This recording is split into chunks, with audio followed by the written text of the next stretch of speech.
Snake is in for another richly cinematic, occasionally convoluted, but ultimately satisfying adventure in Metal Gear Solid 3 Snake Eater.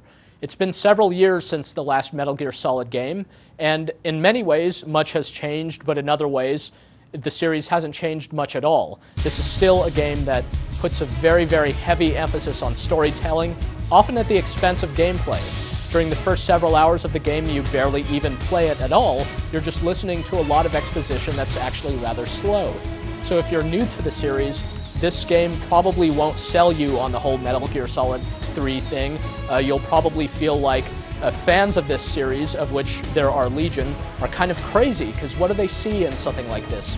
But Metal Gear Solid fans know what the secret is. It's that these games always have some sort of really crazy story and some really impressive twists and unique cinematic moments that really make the whole experience worthwhile. And Metal Gear Solid 3 does all this. It features a great story, one that's probably a lot better than that of MGS2. It introduces some really cool new characters and has some spectacular boss battles. Some of the boss battles in MGS3 are the best that have ever occurred in the series yet. The game's mechanics actually haven't changed much since Metal Gear Solid 2, and they've aged noticeably during these past few years, just because they do some weird stuff with the camera, and you can look around from the first-person perspective, but you can't move, and a lot of the buttons have pressure-sensitive functions, so, you know, whether you take a guard hostage or slit his throat all depends on how hard you push down the square button and stuff like that. But it really, once again, gives you a whole variety of different moves that you can do and some interesting stuff that you can pull off. All this stuff is cool, but you also don't ever really come to a point where you need to use it.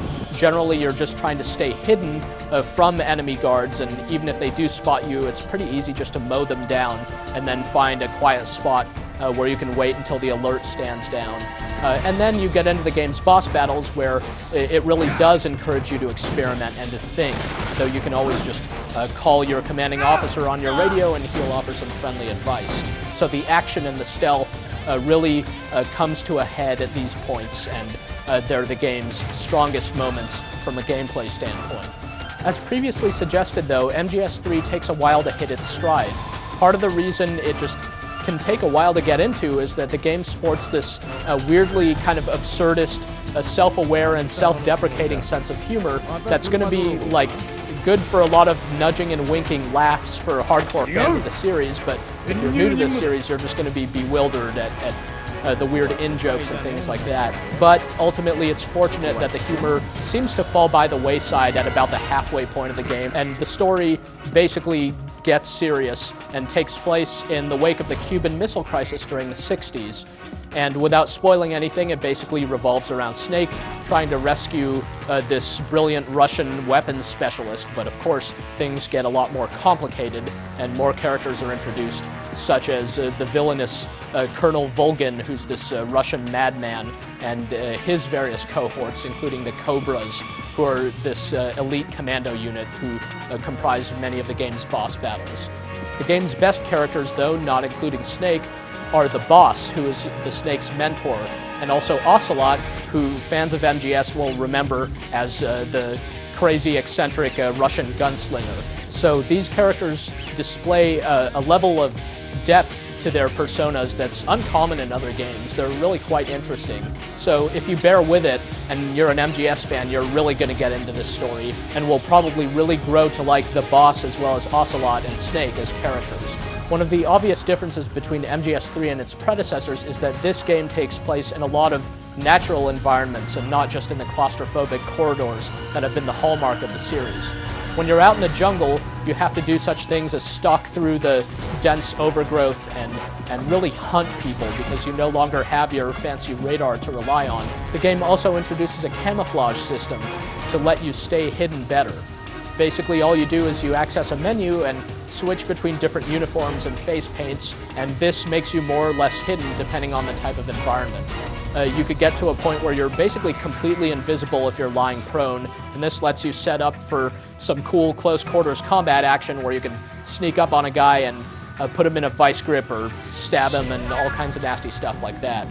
Should you yourself get hurt, there's now this new curing system for treating serious injuries like gunshot wounds and burns and stuff like that.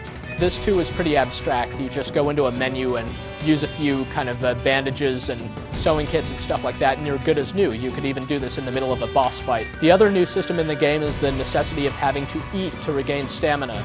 Soon enough, you're going to be carrying basically a whole zoo in your backpack of all the little animals that you've either tranquilized or stabbed or something like that. And as soon as your stamina meter runs low, you go into the menu and you eat one, and that's pretty much all there is to it.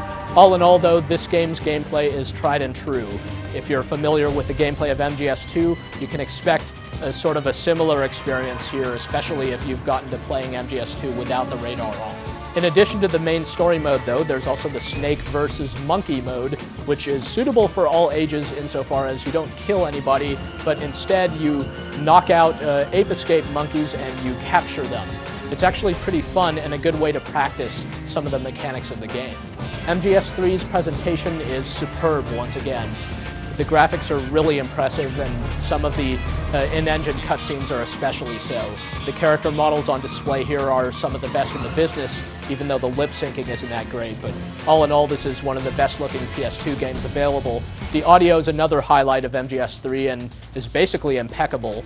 There are actually some kind of spotty voice performances, but they're definitely of the caliber of previous Metal Gear Solid games, but the ambient sound, and especially the soundtrack, is just really impressive. Metal Gear Solid has always aspired to be more than just an action-adventure game. It's always had these sort of postmodern storytelling elements, and it's always tried to do more than the average game and really tried to push the envelope as far as what could be done with the whole game medium. And if you've enjoyed these elements of the previous games, then you'll find them once again in MGS3, which has these moments that in and of themselves are worth the price of admission.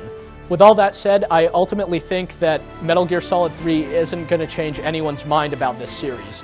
If you love it, you're going to continue to love it. You're going to really enjoy this story, and that's the side of the camp that I happen to be on. If you don't love it, if you think it's just way convoluted and crazy, then the game is going to push you away the same as the previous installments have. But you know what? That's okay. This game knows its audience. It's well established with its crowd, and that crowd is really going to enjoy what this game has to offer.